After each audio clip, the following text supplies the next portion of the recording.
Hello everyone. आज हम लोग जो है थोड़ा सा distributive adjective and distributive pronoun के बीच में डिफरेंस क्या होता है इस बात को थोड़ा सा देखेंगे। ठीक है, तो सबसे पहली बात आपको हम बताते हैं कि जो तुम्हारा शब्द होता है प्रोनाउन, ये किसी नाउन के प्लेस पे आता है। समझ पा रहे हो ना? Pronoun is used at the place of a noun. जबकि जो तुम्हारा एडजेक्टिव होता है, इसका काम होता है मॉडिफाई करना।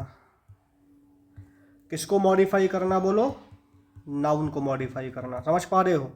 तो एडजेक्टिव जो है किसी भी नाउन को मॉडिफाई करता है, और जो प्रोनाउन होता है वो किसी नाउन के प्लेस पे इस्तेमाल किया जाता है। ठीक है, तो हम लोग आज देखेंगे कि डिस्ट्रीब्यूटिव एडजेक्टिव और डिस्ट्रीब्यूटिव प्रोनाउन के बीच में क्या डिफरेंस है। तो पहली बात आपको ध्यान रखना है कि डिस्ट्रीब्यूटिव का मतलब होता क्या है। तो डिस्ट्रीब्यूटिव जो शब्द है, इसमें देखो, आप देखोगे कि डिस्ट्रीब्यूट शब्द का इस्तेमाल किया हुआ है ना, डिस्ट्रीब्यूट। तो इसमें क्या होता है कि मान लो मेरे पास एक ग्रुप है, उस ग्रुप में 4-5 लोग हैं, और अगर हम ग्रुप के हर एक मेंबर को इंडिविजुअली पॉइंट करते हैं, if we point all the members of a group present in that, so we use what? Distributive word. समझ पा रहे हो? तो डिस्ट्रीब्यूटिव प्रोनाउन या एडजेक्टिव में हम यहाँ पर नंबर को नहीं बताते, सिर्फ ग्रुप में जो मेंबर्स होते हैं उनको पॉइंट करने का काम करते हैं। समझ पा रहे हो ना? तो अगर किसी ग्रुप में जो मेंबर्स हैं उनको हमें पॉइंट करना है, तो वहाँ पर हम जो है डिस्ट्रीब्यूटिव एडजेक्टिव या डिस्ट्रीब्यूटिव प्रोनाउन का इस्तेमाल करते हैं। ठीक है, चलो अब आपको मैं एक बात बताता हूँ कि जो तुम्हारा डिस्ट्रीब्यूटिव एडजेक्टिव होता है या डिस्ट्रीब्यूटिव प्रोनाउन होता है, इसका इस्तेमाल हमेशा हम काउंटेबल नाउन के लिए करते हैं। डिस्ट्रीब्यूटिव एडजेक्टिव या डिस्ट्रीब्यूटिव प्रोनाउन का जो इस्तेमाल होता है वो हमेशा काउंटेबल नाउन के लिए इस्तेमाल करते हैं।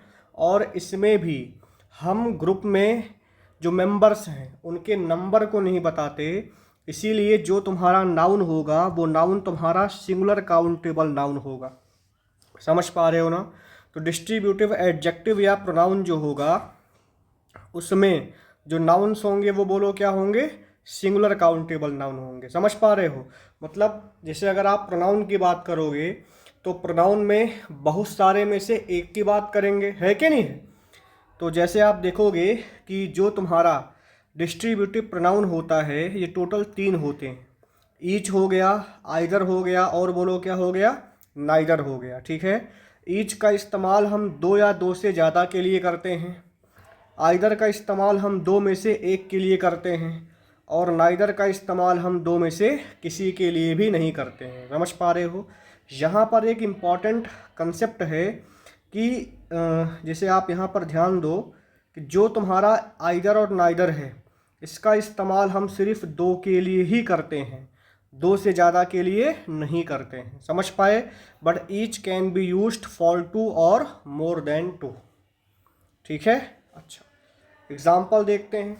जैसे लिखा हुआ है कि each of the 3 boys is good, तो आप देखोगे यहाँ पर 3 बॉयज़ में से हम हर एक बॉय की बात कर रहे हैं, मतलब we are pointing each and every boy present in that group.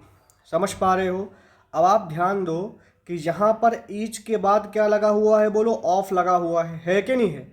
और पार्ट ऑफ स्पीच में जो आपका ऑफ है ये तुम्हारा यहाँ पर प्रीपोजिशन है। पार्ट ऑफ स्पीच में जो तुम्हारा ऑन है वो बोलो क्या है? प्रीपोजिशन है। तो यहाँ पर ईच तुम्हारा बोलो क्या बन जाएगा? प्रोनाउन बन जाएगा। समझ पा रहे हो ना? तो याद रखना है कि यहाँ पर तुम्हारा ईच बोलो क्या है? प्रोनाउन है। आप यहाँ पर देखोगे either of the 3 boys is good लिखा हुआ है, और इसके नीचे जो है neither of the 3 boys is good लिखा हुआ है। समझ पाए ना? अब आपको 1-2 बातों का ध्यान रखना है। पहली पॉइंट आपको ध्यान रखना है कि अगर कभी भी each of, either of neither of, one of का इस्तेमाल करोगे तो इसके बाद जो नाउन आएगा वो नाउन तुम्हारा प्लूरल काउंटेबल नाउन होगा। पीसीएन का मतलब प्लूरल काउंटेबल नाउन होगा। और जो तुम्हारा वर्ब होगा वो बोलो क्या होगा, सिंगुलर होगा। समझ पाए? तो each of, either of, neither of, one of और नन ऑफ। नन ऑफ भी आप इसमें ऐड कर सकते हैं। तो इसके बाद जो नाउन आएगा वो नाउन तुम्हारा होगा प्लूरल काउंटेबल नाउन। और जो तुम्हारा वर्ब आएगा वो वर्ब तुम्हारा बोलो क्या होगा, सिंगुलर हो जाएगा। समझ पा रहे हो ना? अच्छा, अब आप एक बात ध्यान से देखो यहाँ पर कि जैसे ईच का इस्तेमाल तो हम 3 के लिए कर सकते हैं, है कि नहीं है? लेकिन अभी हमने देखा था कि जो तुम्हारा आइदर नाइदर होता है इसका इस्तेमाल हम सिर्फ 2 के लिए करते हैं। और यहाँ पर जो लोग हैं वो कितने हैं बोलो, 3 हैं। मतलब यहाँ पर स्टेटमेंट नंबर 2 और स्टेटमेंट नंबर 3 ये बोलो क्या है, रॉन्ग है। समझ पाए? तो आइदर के प्लेस पे हम जो है यहाँ पर लिख सकते हैं क्या, एनी वन। और जो नाइदर है इसके प्लेस पे हम लिख सकते हैं नन। समझ पा रहे हो?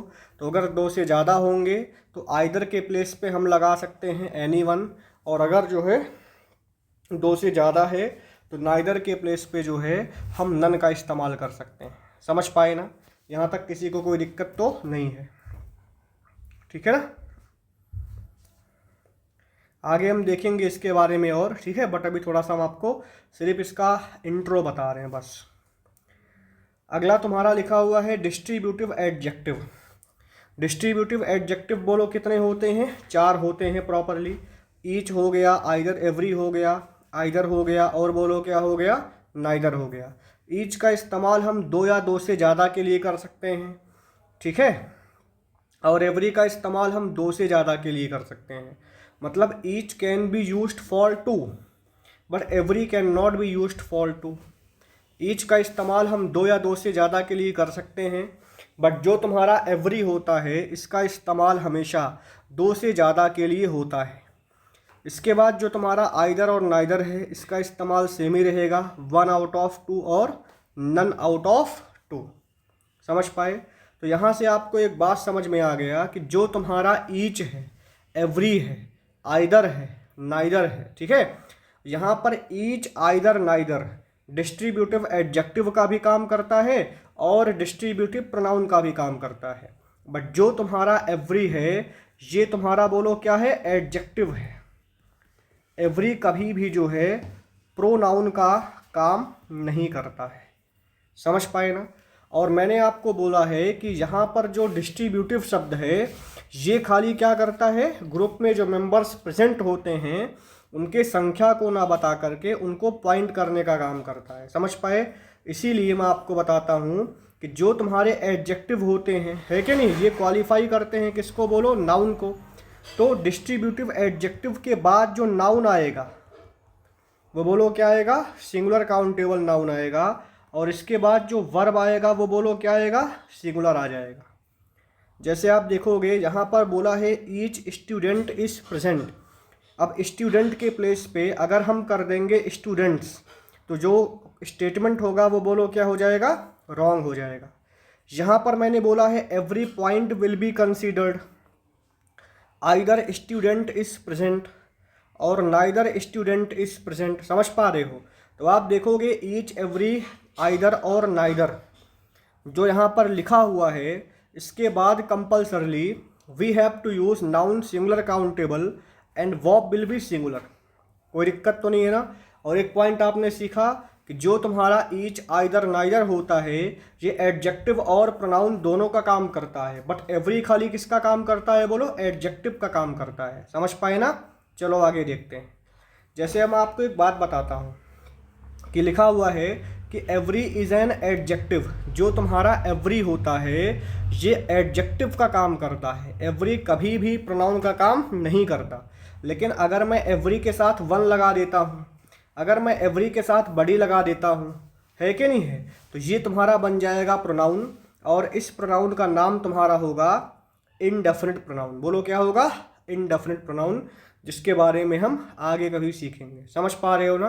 तो आपको समझ में आ गया होगा, ठीक है। एक पॉइंट आपको और ध्यान रखना है, वेरी वेरी इंपॉर्टेंट पॉइंट। अगर कहीं पर ईच एंड एवरी का इस्तेमाल हम साथ में करते हैं, अगर कभी भी ईच और एवरी का इस्तेमाल हम एक साथ करते हैं तो ध्यान देना, ईच एंड एवरी का इस्तेमाल हमेशा मोर देन टू के लिए होता है। Each and every is always used for more than two. जो तुम्हारा ईच एंड एवरी होता है, इसका इस्तेमाल कभी भी दो के लिए नहीं करते, हमेशा दो से ज़्यादा के लिए करते हैं। समझ पा रहे हो ना? यहाँ तक किसी को कोई दिक्कत नहीं होगा, ठीक है। Thank you very much.